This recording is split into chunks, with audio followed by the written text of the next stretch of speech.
This is Birmingham, the biggest example of the changes made by the Industrial Revolution.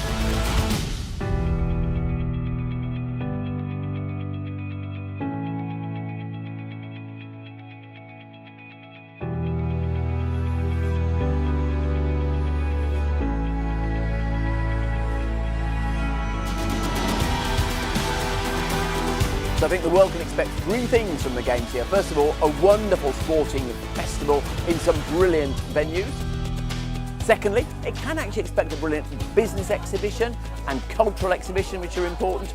But perhaps the most important thing of all, it can expect a brilliant welcome in one of the most culturally diverse places on Earth. The countdown to Birmingham 2022 starts right now. Action!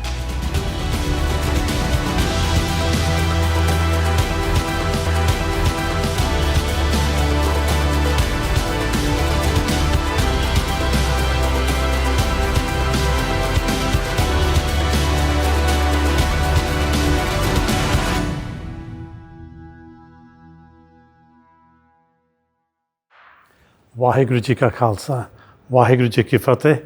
I'm very pleased to be joined by Donna Fraser, OBE, Head of Inclusion and Engagement at the Commonwealth Games and 4 times Olympian. We're honoured to be meeting you today, Donna, and originally from Croydon. Can you tell us how you found yourself involved in the Commonwealth Games here in Birmingham? Wow, it's been a journey and a half.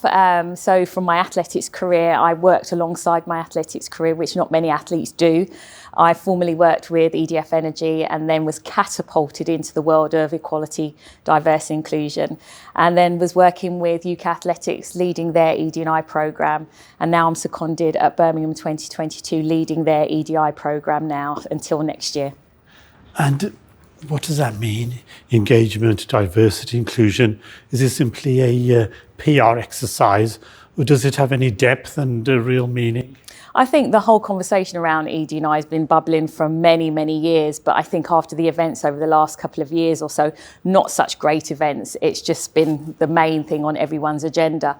And it is being taken seriously, most certainly at Birmingham 2022, in terms of those key points. It's a games for everyone, which is exactly what inclusion is all about. And also we want it to be inclusive and accessible. So that's absolutely what we're aiming for the delivery of the games. And how will you achieve that, Donna? Because a lot of the BAME community, the Black, Asian, ethnic minority community, they may not feel so engaged or part of the Commonwealth Games. Apart from being perhaps spectators, they may not be involved in it because it seems to be something for the elite athletes or for big business. How can they get involved? Well, I think the fact that the Games are coming to Birmingham, which is extremely diverse. London is another city that is diverse. And now being here, I'm seeing how diverse it really is. And we really need to capitalise on that in all fairness. And that's community-based connections and engaging with those communities as much as possible. And that is part of my role, getting out and about. I haven't done much of that because of COVID, obviously. However, having said that, there is a telephone call. And I also run some E.D.I forums where I invite community leaders and groups to come and join and listen to what the Games is all about. And obviously we can't keep communicating time after time the same messages. So this platform is a perfect opportunity to ask questions as well and just hear what's going on. That's tremendous. So you're very enthusiastic, you're very keen to involve all the different communities in Birmingham and beyond across the country. But it is a two-way process. What can some of those communities who perhaps don't feel so involved, what can they do to get involved? So we do have a community engagement team that lead on roadshows and different hubs that are going to be coming up next year. And that's where we'll get out into the community and not wait for them to see something on TV, because that's not how it works. Not everyone has access to a computer. They like that face-to-face contact. So we are listening. We don't get out about as much as we'd like to, as I said, because of COVID, but they can get involved. You know, now tickets are out on general sale. We've got over 1 million tickets out there, so people can access tickets. And also there's those live sites and free events that people can come and watch and just be part of the Games, the atmosphere. And it is not just about the elite athletes. Of course, we're going to be welcoming athletes from over 72 countries. So we have to be as diverse and and welcoming as possible. And Birmingham and the West Midlands region certainly provides that. That's tremendous. And the Commonwealth Games, is it a little bit of a dated concept? Because the Commonwealth, as you and I know, our parents came from the far-flung reaches of the Commonwealth. It's associated with the empire, and the world has changed so much now. Recently we had Barbados, who decided to become a republic and so on. Is the Commonwealth Games still relevant? Oh, absolutely. We're trying to change that dial now. We're looking forward and at the same time respecting the history of the Commonwealth. We're not dismissing that or brushing that under the carpet, but looking forward, the youngsters, the generations that have so much to offer to this region and Birmingham as well, and really capitalising on the culture, the creativity that this city brings. Often with games, Olympic Games, whether it's the Commonwealth Games, the legacy can be very mixed. There's lots of case studies and stories around the world of cities which have hosted the Olympics. It's been a huge cost with very little benefit. Is that going to happen again here in Birmingham? That certainly isn't our aim, and we're learning from previous events that have happened exactly what you've just said in terms of there's nothing that happens post-games. So we're really focused on the legacy piece and again, working with the community. We've got so many learning programs coming up. The culture program would launch fairly soon. So again, it's just that longevity. So once the organising committee is done and dusted, that legacy of the games will still remain. That's tremendous. And in terms of legacy, we wanted to benefit Birmingham, the West Midlands, the UK, the Commonwealth Games to leave a very positive impact. And engagement is important. Will there be a lasting jobs impact, for example? Will the jobs remain after the Games are gone? Absolutely. As an example, one of our broadcasters, Sunset and Vine, are providing 150 opportunities for jobs. So again, that commitment from our partners and our sponsors that we're working with, that is absolutely there. And of course, the training that's being put in place from security to volunteers. Again, the volunteer program has been huge. You know, we're here in the place that it took place. You know, 13,000 volunteers going to be involved in the Games, and the skills that they get through those 11 days of sport will continue forever, that not only from a personal experience but just being part of the Games. Absolutely. Birmingham has a great strength in its diversity. There's many different types of communities, languages from every part of the world, and in recent years it's become even more diverse with lots of different types of people coming to the city. How can we engage them? Because there is a problem with diversity in some ways, that is perhaps too diverse. There's so many fragmented different types of community. Can you reach out to everybody, or is it going to be a broad brush approach?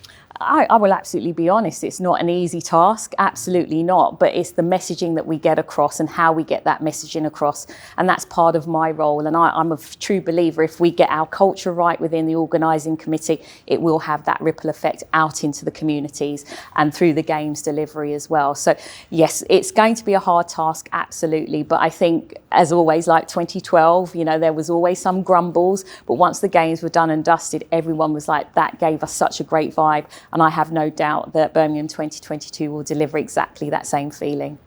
And do you feel you've got enough support from the board, from the chairman and Mr. Crabtree? How often do they get involved in your events and your work? Oh my goodness, I couldn't ask for more, and it's so rare. You can go into organisations where it is a tick box exercise, and it certainly is not. Ian Reid, the CEO, I report directly into Ian. We have weekly catch-ups with John Crabtree. It's monthly, so I'm constantly feeding in. And on the board agenda, E.D.I is on the agenda as well, and that was an absolute must from John and myself, because it shouldn't be a standalone conversation. That's tremendous. I'm very pleased to hear that you're very positive and you seem to be making lots of headway with the diversity agenda and getting everybody involved, because the Commonwealth is a diverse set of countries. It reaches across the world and we want to see everybody involved, so we're very pleased with that. Anything we can do at SIKH Channel and the SIKH community to support the Commonwealth Games, we'll be happy to do whatever we can. Absolutely, and as you said, it is a two-way dialogue, so we can do as much as we can outwardly, but likewise come to us and talk to us and have that conversation. Nothing beats the power of conversation. Absolutely. And in terms of the Games themselves, have they been overshadowed by recent events? We've seen the world has changed completely. this worldwide pandemic has caused chaos and a lot of suffering, and it's the main headline every day. Are people even concerned now about the games, or have they been completely overshadowed by all these events? It's all about timing, and at the moment that we're in now, we've got 8 months or so to go, and to be fair, the clock is ticking and people will start getting engaged closer and closer to that time. We are taking absolute great measures to make sure that people are safe who are coming to the games, whether you're a spectator, athlete, official, volunteer. COVID is here to stay. We have to accept that, and we will put absolutely the measures in place to make sure that everyone is safe. COVID is a big issue, and we saw what happened in Japan with the Olympic Games.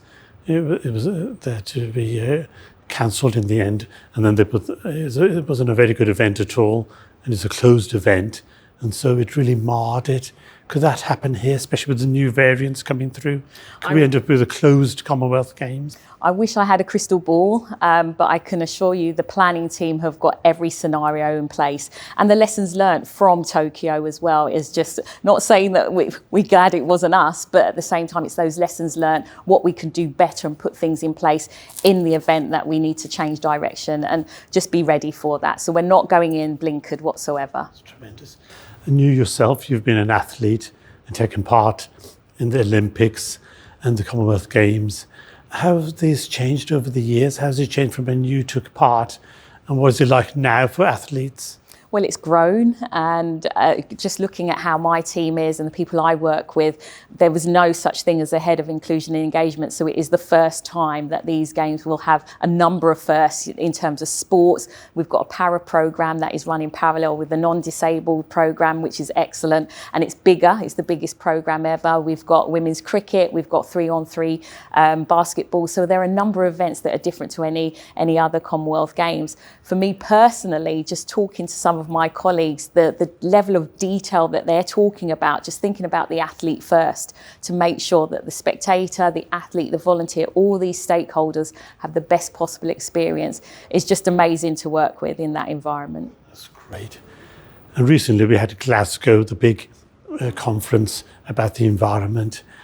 How does that sit with the Commonwealth Games? Because on one hand, we've got all the world gathering in Glasgow trying to contain carbon emissions, and at the same time, with the Commonwealth Games, there is a huge carbon footprint with the travel and a lot of, in terms of activities. So it does seem a bit of a contradiction. Well, I think we took off on the right foot in terms of the venues that we've got here. There's only 2 event venues that are going to be brand new: Sandwell, the Aquatic Centre, and Alexander Stadium. Although that was there before, there's going to be a new stadium in place. But from a sustainable perspective, we're using the venues that were already there. We do have a sustainability team in place, within my team, in fact, and there's a huge focus on that. So absolutely, that is all above board, and we've got that in hand. There is a focus on the climate. Absolutely, and the environment, yeah. You mentioned Sandwell. Sandwell has one of the largest Sikh populations in the UK, and it's a borough with a very big and thriving Sikh community. And I understand the swimming events and the swimming complex is going into Sandwell. How will you try and engage the community in these new complexes that you're building? So that is one of the hubs that community engagement will have some of the road shows. So they will kick off next year again. Obviously, because of COVID, they couldn't get out and about. But absolutely, again, it's just getting out and about, talking to the right people like yourselves, so we can have those conversations. And if things aren't right, we want to hear about it. That's tremendous. And in terms of the Commonwealth Games, if anybody wants to get involved, how can they actually get in touch with you and assist with the volunteering or finding out more information about the events? Yeah, we have a big website with loads of information there, but I'm accessible anyway. So if you're not sure, by all means, drop me a line and I can signpost to the correct colleagues or departments. That's tremendous. And what is your legacy? What are you hoping personally as part of your journey? Because you've been involved in athletics for many decades, and you've achieved so much in your life in terms of being an Olympian and representing Great Britain. What's your personal legacy that you're hoping to achieve from these Commonwealth Games? I always say it's the voice of the people. And I know as an athlete, I've been to many competitions, and myself and my other colleagues who I'd be competing with or against, my training partners, the conversations, well, that was a great games, either around performance, the food, the environment. There's a list that we always have as athletes. So I would like to say when I come back to Birmingham or in the West Midlands region in years to come, they'll be saying that was a fantastic Commonwealth Games. Absolutely. And it is all those different things that make it great, including the people, the public. And what is your message to our viewers? What would you say to them about getting involved? Why should they bother? There's so much going on in the world. People have a lot of issues to deal with in terms of COVID, and there's economic uncertainty and so on. Why should they get involved in the Commonwealth Games? I always say, actually, it wasn't even me, it was Nelson Mandela. You know, sport has the power to change the world, and it certainly does that. And this is absolutely a platform to do that. We've gone through such a challenging time over the last 18 months or so, and we need that feel-good factor. Come and support Team England, because it is in England. Of course, we want to support the nations, the home nations as well.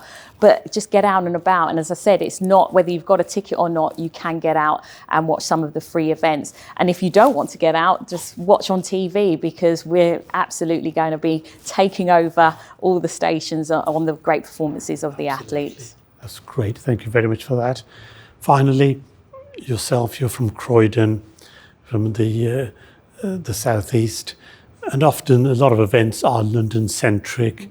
And being based in Birmingham, is there a commitment there from central government? For example, with the Prime Minister's office, will they be taking part in all the different events and attending? Yeah, oh, definitely. They have to. It's in this country. They have to be part of it. Absolutely. And of course, we've got one of the events happening down in London as well, at Lee Valley, for the cycling centre. So it's not just the West Midlands and Birmingham. It will filter out into London as well. So there is that connectivity. And there's certainly a commitment from central government to support this region. Yeah, and also Sport England. You know, we're not just talking about sport, we're talking about health and well-being of the nation. We know that the biggest killer is obesity, and sport can absolutely address that. So that whole health and well-being question mark as to what we're doing, Birmingham 2022 is all about that as well. And you will encourage people to perhaps take up sport. That could be a legacy for the wider community, to take up some form of sport, to be inspired by the Commonwealth Games. Definitely, and not only participation, but you could be a volunteer and become a coach in a sport. So it goes beyond that. Just getting out there and just getting involved in some shape or form that works for the individual is absolutely key. That's tremendous. Donna, thank you very much for your time today. We're here in one of the hubs of the Commonwealth Games in the Birmingham Central Library, but you've got your own area, your own setting, which is very, very impressive. What would you like to say to the viewers who are listening to you, not just here in the UK? The SIKH Channel we broadcast in Australia, Canada, across India, in many of the Commonwealth countries. We have a real reach across the Commonwealth. What would you like to say to all the Commonwealth countries who are taking part in these games?